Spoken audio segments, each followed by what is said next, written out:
வந்திருக்க என்னோட நண்பர்களுக்கு, அது எனி ஃபார்ம் ஆஃப் மீடியா, எப்போவுமே 23 வருஷமாக 22 வருஷமாக உங்களை நான் நண்பர்களை பார்த்துருக்கேன். மறுபடியும் இன்னொரு மேடையில் நான் உங்கள் எல்லோரையும் கேட்குதா?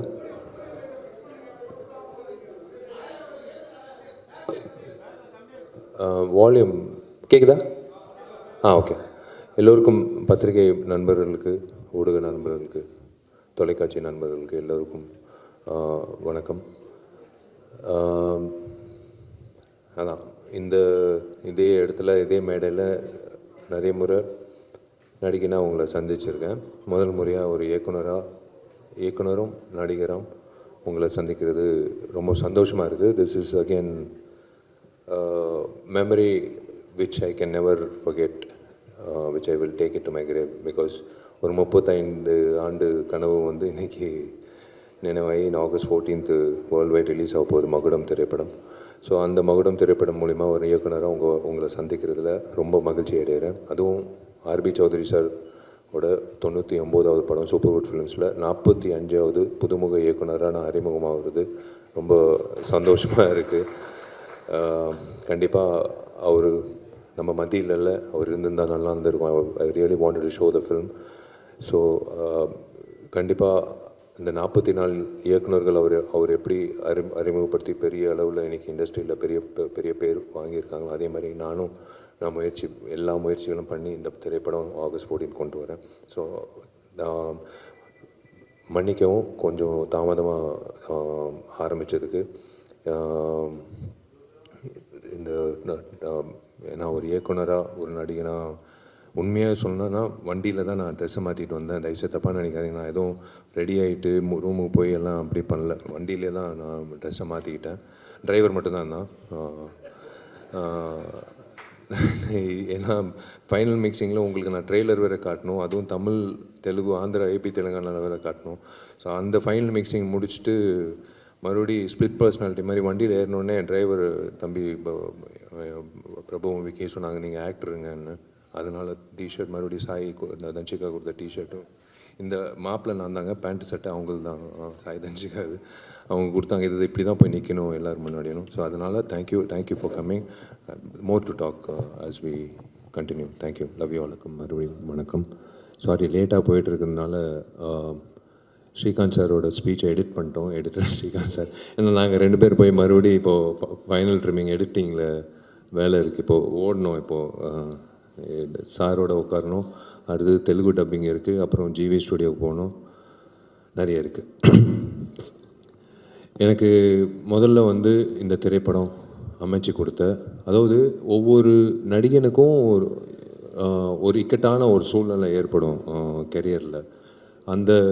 அந்த இக்கட்டான சூழ்நிலையில் எல்லோரும் they'll write him off or write her off.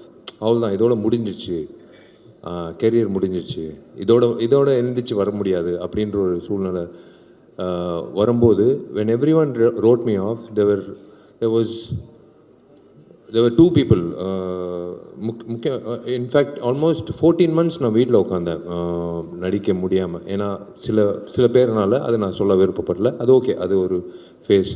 But எனக்கு ஆர்பி சௌத்ரி சார் வந்து கூப்பிட்டு, முக்கியமாக இந்த தருணத்தில் நான் சொல்ல வேண்டிய ஒரு விஷயம், நான் ரொம்ப கடமைப்பட்டிருக்கேன். நான் ஏன் எல்லோரும் உழைக்கிறேன், 24 மணி நேரம் நான் எப்போ தூங்குறேன், எப்போது எந்திரிச்சு இப்போ வேலை செய்கிறேன் அப்படின்லாம் சொன்னாங்க. உண்மையிலே ஒரு வருடம் வந்து என்னோடய பர்சனல் லைஃப் ரொம்ப பாதிச்சு இருந்தாலும் இந்த படம் நல்லா வெற்றிகரமாக வரணுன்றதுக்காக என் கூட இருந்து என் கஷ்டங்களில் என்னை ஊக்கப்படுத்தி என்னை வந்து இந்த நாள், இந்த நேரம், இந்த நொடி உங்கள் முன்னாடி இவ்வளோ பாசிட்டிவாக நிப்பாட்டினதுக்கு காரணமாக இருந்தால் என்னை வருங்கால் மனைவி, என்னோடய துணைவி சாய் தன்ஷிகாவுக்கு வந்து நான் ரொம்ப கடமைப்பட்டிருக்கேன். நன்றி சொல்லணும். பிகாஸ் வேறு யாராவது தான் பிச்சுக்கிட்டு ஓடிட்டு இருப்பாங்க இந்நேரம். எனக்கு RB Choudary second most important thing, I should thank RB Chowdhury sir. அந்த நேரத்தில் எனக்கு வந்து என் மேலே கொடுத்த கான்ஃபிடென்ஸ். இதெல்லாம் தாண்டி ஒரு நபருங்க, ஒரே ஒரு நபர், திருப்பூர் சுப்பிரமணியம் அண்ணன். அந்த திருப்பூர் சுப்பிரமணியம் அண்ணன் கொடுத்த அந்த ஒரு ஊக்கம், அந்த ஒரு நம்பிக்கை, அது வீண் போகக்கூடாதுன்றதுனால்தான் நான் என்னோட உழைப்பு அதிகரித்து இந்த படம் நன்றாக கொண்டு வரணும். தமிழ்லேயும் சரி தெலுங்குலேயும் சரி இந்த படம் இப்போ August 14th திரைக்கு வரப்போகுது. ஒவ்வொரு நாளும் உழைக்கும் போது நான் நினச்சிக்கிட்டு இருக்கிற ஒரே விஷயம், அவர் என் மேலே வச்சுருந்த அந்த நம்பிக்கை வீண் போகக்கூடாது. அவருக்கு நான் வந்து நன்றின்னு சொல்கிறத விட அவருக்கு கடமைப்பட்டிருக்கேன். ஒருத்தர் எழுப்பி விட்றாங்க பாருங்களேன், அந்த நேரத்தில் யாருமே இல்லாத சமயத்தில் எழுப்பி விட்டு போடா போய் வேலை செய், உன்னால் முடியும் அப்படின்னு சொல்லி எனக்கு கொடுத்த ஊக்கம்தான் இந்த மகுடம் திரைப்படத்துக்கோட சக்ஸஸ்க்கு முக்கியமான காரணம். எங்களோட உழைப்பு முன்பின் அதுக்கப்புறம் தான், அதுக்கு பிஃபோர் வந்து கொடுத்த ஊக்கம், கொடுத்த அந்த பிளாட்ஃபார்ம் திருப்பூர் சுப்பிரமணியனுக்கு நான் நன்றி தெரிவிச்சுக்கிறேன்.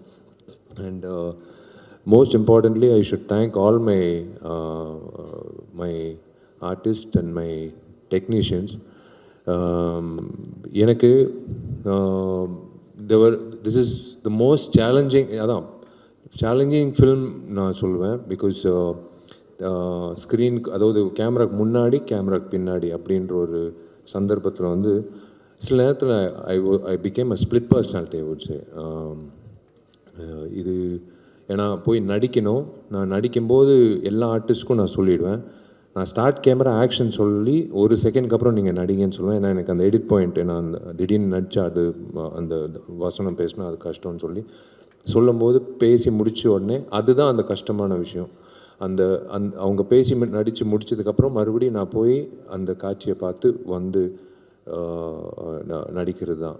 அந்த நேரத்தில் எனக்கு என்னென்னா, எல்லாருமே நான் சொன்னது வந்து, இவன் எதுக்கு நம்மளுக்கு நடிப்பு சொல்லித்தரான், இவன் எதுக்கு எனக்கு வரிகளுக்கு வந்து ஒரு ஒரு ஒரு ஒரு விஷயம் சொல்கிறாப்புல, இவன் எதுக்கு இசையமைப்பில் வந்து எனக்கு ஒரு விஷயம் இவன் எதுக்கு வந்து நான் நடன பயிற்சி, முக்கியமாக திலீப்புக்கு வந்து எதுக்கு நம்மளுக்கு எதுக்கு ஸ்டண்ட்டு பற்றி இவன் சொல்கிறான் அப்படின்னு சத்தியமாக சொல்கிறாங்க.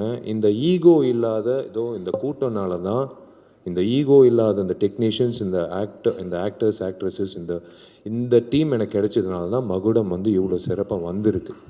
ஏன்னா சத்தியமாக வந்து எந்த நேரத்துலையும் வந்து என்னால் வந்து நான் நினச்சது சாதிச்சிருக்க முடியாது. I can start with everyone, right from Dushara, next my very very close friend Anjali for the last so many 15 years. And ஏன்னா ஆர்டிஸ்ட் கிட்ட வேலை வாங்குறது நான் கற்றுக்கிட்டது பாலாண்ணா கிட்ட. கேமரா எப்போ ஆன் ஆகும்ட்டு அவங்களுக்கே தெரியாமல் நான் பதம் சாருக்கெல்லாம் நான் வந்து கேமரா ஆன் பண்ணி விட்டு, சார் அப்படியே பாருங்கள் சார், அப்படியே பாருங்கள் சார், கட் மூவிங் ஆன், அதான் ஜான் விஜய் சொன்ன மாதிரி எடுக்கலையே சார், இல்லை சார் எடுத்தாச்சு சார், உங்கள் கண்ணு தான் சார் முக்கியம் அப்படின்ட்டு அவர் சொல்லிகிட்டே இருப்பேன். அவருக்கு ஒரு சின்ன ஒரு கன்ஃபியூஷன் இருக்கும். But when I show him the footage, he understood. எனக்கு அதே மாதிரி தான் மற்ற நடிகர்கள். ஐ டோன்ட் நோ, லைக் எனக்கு இப்போது மாயா ஆகட்டும், லைக் எவ்ரி ஒன், அந்த தம்பி அஸ்வின் ஆகட்டும், like I have to go down to there, அவங்க இடத்துக்கு வந்து உன் ஜூஸும் வேணாம் உன் காரும் வேணாம் அப்படின்னு சொல்லும்போது நான் அது சொல்லும் போது அவங்க உள்வாங்கி பண்ணுறது, இட் இஸ் எனக்கு பிடிச்ச ஒரு கிராஃப்ட் இதுங்க. 35 வருஷத்தோட கனவு. இந்த இடத்துல வந்து நான் உண்மையிலே வந்து எங்கள் அப்பாவுக்கு நான் நன்றி சொல்லணும்.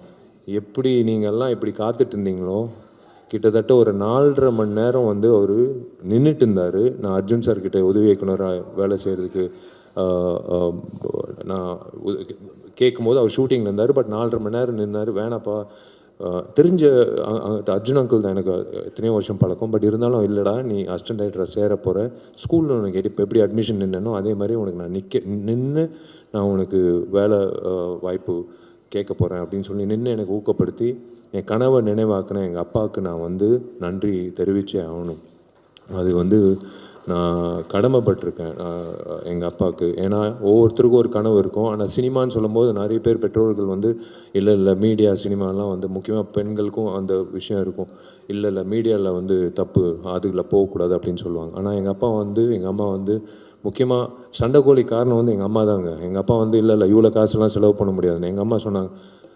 நீ காசு செலவு பண்ணுறியா இல்லை நான் காசு செலவு பண்ண நான் லிங்குசாமியோட கதை கேட்டேன். இந்த படம் தான் என் பையனை வந்து பெரிய ஆக்ஷன் ஹீரோ ஆகணும்னு எங்கள் அம்மா தான் சொன்னது. ஸோ அதுதான் வந்து இன்றைக்கி எங்கள் அப்பா அம்மாவோட அந்த ஒரு அவங்க கொடுத்த அந்த நம்பிக்கை தான் 35 வருஷம் கழிச்சு today I'm standing in front of you as a director. Of course ghost direction okay, but அஃபிஷியலாக விஷால் என்ற 45வது புதுமுக இயக்குனர் 99வது படம் ஆர்பி சௌத்ரி சார் சூப்பர் ஃபிலிம்ஸில் நிற்கிறது பெரிய விஷயம். I should really thank my குருநாதர் Arjun sir, action king Arjun sir. அவர் என்னை நடிக்க வச்சார்.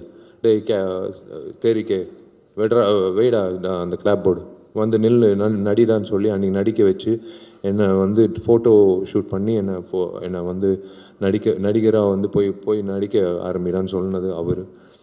இன்றைக்கி நான் இயக்குனராக ஆகிறதுக்கு காரணம் அவர். உண்மையிலே அவருக்கு நான் அவர்கிட்ட கற்றுக்கிட்ட விஷயங்கள். அதே மாதிரி நான் ஃபஸ்ட்டு லைஃப்பில் வந்து ராம்கோபால் வர்மா அவர்களோட அந்த உதயம் சிவான்ற திரைப்படம் ஸ்கூலில் படிக்கும்போது பார்த்து வெளியில் வந்து நான் இயக்குனர் ஆகணும்னு நான் நினச்சி இன்றைக்கி வந்து அதுக்கு நினைவாகுதுன்னா இப்போ I can tell you one thing, I can tell everyone whoever is watching this, if you dream about something with sincerity, with your gut feeling, with willpower, with determination, with consistency, kandipa you will make it. If Vishal can make it, kandipa நீங்களும் you can make it. எந்த துறையாக இருந்தாலும் சரி, அது cinema துறையாக இருக்கணும்னு இல்லை, நீங்கள் எந்த துறையில் ஐஏஎஸ்ஸாக இருக்கலாம்.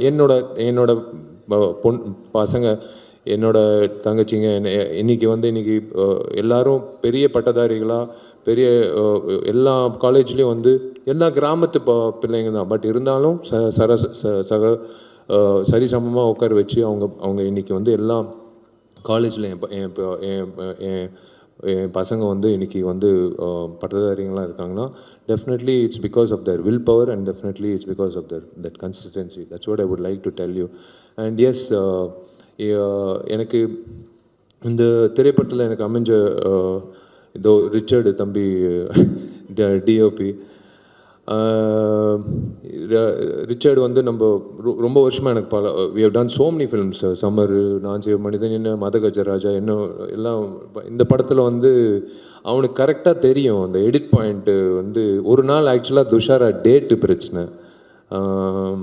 அன்றைக்கி வந்து 2 மணிக்கு ஆக்சுவலாக 6 to 6 இல்லைடா, மார்னிங் 6 வரைக்கும். ஆனால் 2 o'clock 10:30 போக வேண்டியது இருந்தது, கரெக்ட் 2 o'clock வரைக்கும். பட் 10:30 போக வேண்டியது இருக்குது அப்படின்னு சொன்னோடனே ஐயோ ஓகே சரி ஓகே என்னடா பண்ணலான்னு, சரி வா கேமரா வைக்கணும், இப்படி வை, துஷாரை கூப்பிடுங்கன்னு, உட்காருமா அப்படியே உட்காரு, இப்படி 2 கேமரா வச்சுட்டு ரிச்சர்ட் ஆனால் ஒன்றும் இல்லைண்ணா மாஸ்டர் எடுத்துடலாம், எப்போவுமே மாஸ்டர் ஷாட் எடுத்து தான் க்ளோஸ் வைப்போம். இல்லை தம்பி இதை எடுத்துடலாம், ஃபஸ்ட்டு எடுத்துடலாம், டக்குன்னு எடுத்துடலாம். அப்புறம் இந்த பக்கம் பேசுமா, இந்த பக்கம் பாருமா. இது எல்லாமே நான் சுந்தர் சி சார்கிட்ட கற்றுக்கிட்டது.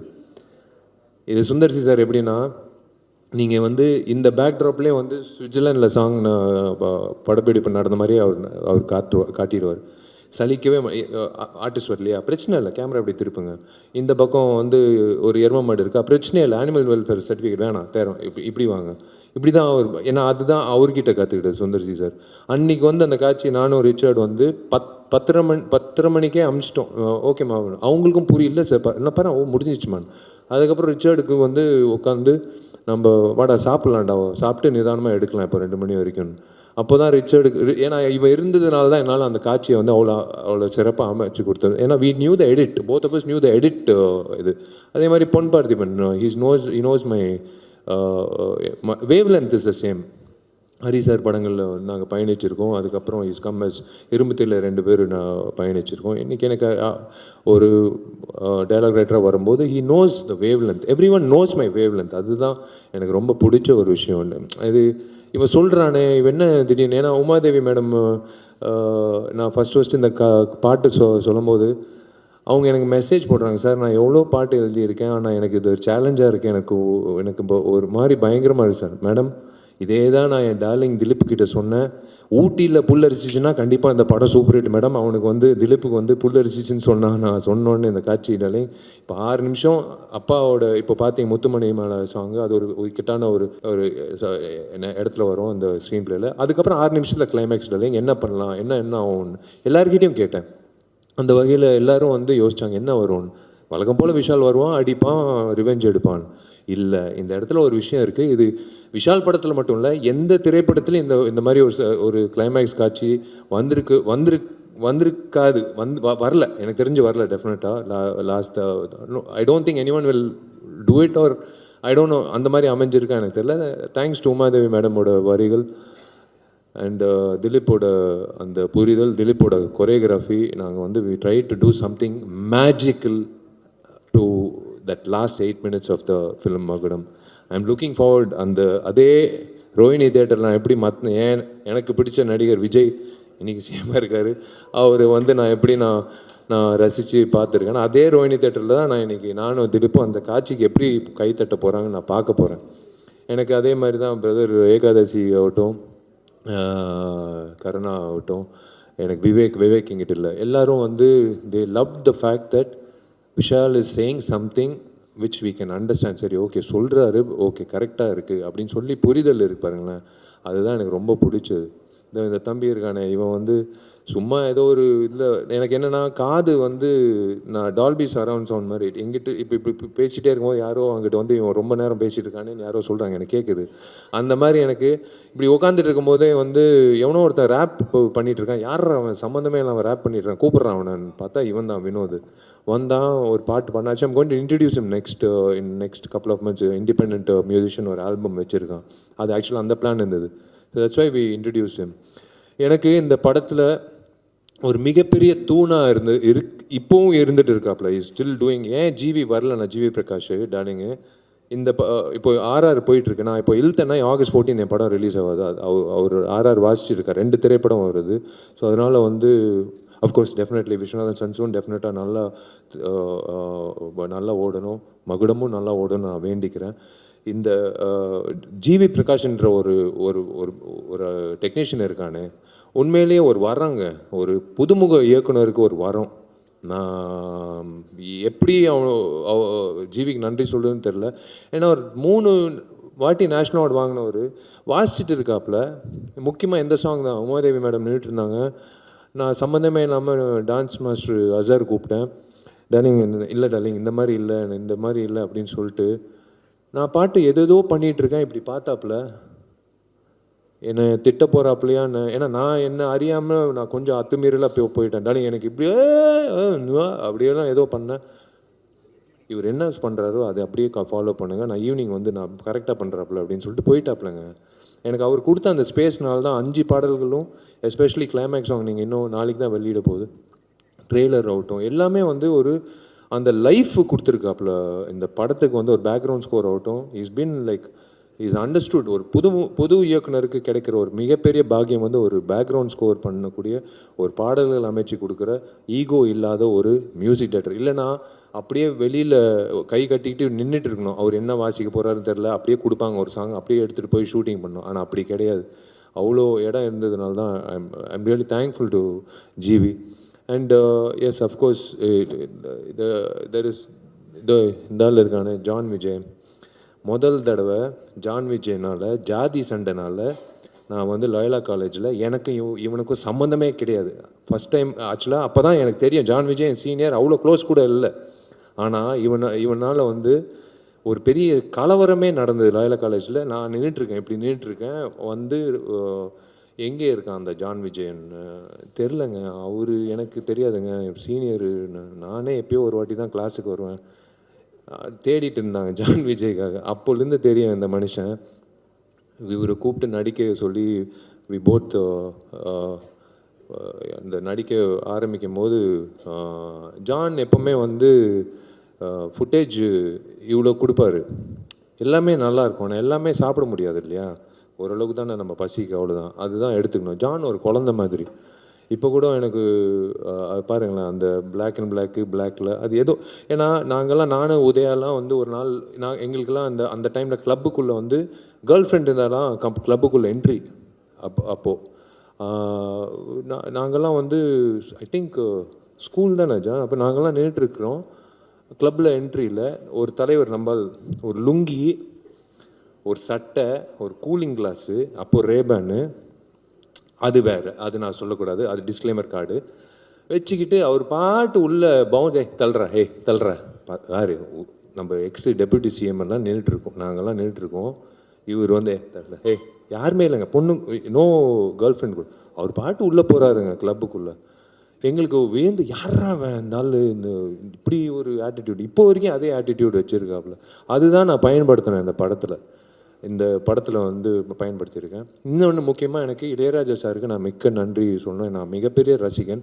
அவரை நான் பயன்படுத்திக்கிட்டு இந்த படத்தில் வந்து நான் ஒரு விஷயம் பண்ணியிருக்கேன். ஸோ மீடியாவுக்கு I don't want to take much time of you. Thank you so much for being here, all forms of media. Thank you, they all family to me. I have never treated them as media. Thank you so much. Trailer வந்திருக்கு.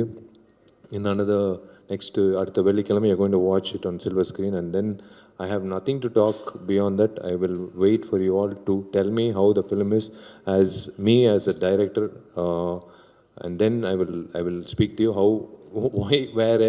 அதாவது நான் பார்க்காத அதை அவங்க சொன்னாங்க, சகோதரி சொன்னாங்க, she said the best revenge is to smile. இப்போ இது முடிஞ்சோடனே கூட இருக்குது, தடைகள் இருக்குது, இப்போ கூட நான் வந்து அந்த சிரிப்பு தான், அந்த ஸ்மைல் தான். Best revenge is to smile. டென்ஷனே ஆகக்கூடாது, ஸ்மைல், அவ்வளோதான்.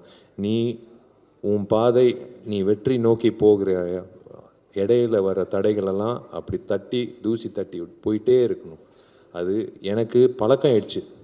அது பொது வாழ்க்கையில் இருக்கலாம், இப்போ என்னோடய பர்சனல் வாழ்க்கையில் இருக்கலாம், என்னோட ப்ரொஃபஷனல் வாழ்க்கை இருக்கலாம். எஸ், நான் இந்த படம் 14ஆம் தேதிக்கு அப்புறம் நிறைய விஷயங்கள் உங்ககிட்ட நான் சொல்ல வேண்டிய கட்டாயம், என்னோடய கடமையும் இருக்குது. அது ரிலீஸ் ஆகி ஜெயிச்சதுக்கப்புறம் 16ஆம் தேதி ஞாயிற்றுக்கிழமை இப்போயே பிளாக் பண்ணிக்கோங்க. வெற்றி விழாவில் வந்து உங்களை நான் கண்டிப்பாக நான் ஆணவத்தில் நான் சொல்லலைங்க, கண்டிப்பாக உங்களோட நம்பிக்கை எனக்கு தெரியும். நான் உங்கள் மத்தியில் நான் உட்காந்து படம் பார்த்துருக்கேன், நிறைய ஹீரோஸோட படங்கள் நான் தான் சொல்கிறேன். அதனால் அந்த உள்வாங்கியெல்லாம் நான் பயன்படுத்தியிருக்கேன். அன்றைக்கி நான் சொல்வேன் நிறைய விஷயங்கள். இன்றைக்கி I'll will close this and let's wrap it up as a positive attitude. I'm hoping to see you all the same. இதே மாதிரி உங்கள் அபிமான திரையரங்குகள் நீங்கள் இந்த மாதிரி உட்காந்து என்னோடய திரைப்படத்தை பார்த்துட்டு எனக்கு நீங்கள் சொன்னீங்கன்னா அதை விட எனக்கு மிக சிறந்த ஒரு சந்தோஷம் எதுவுமே இல்லை. I'm looking forward to it. God bless you. Thank you. Love you.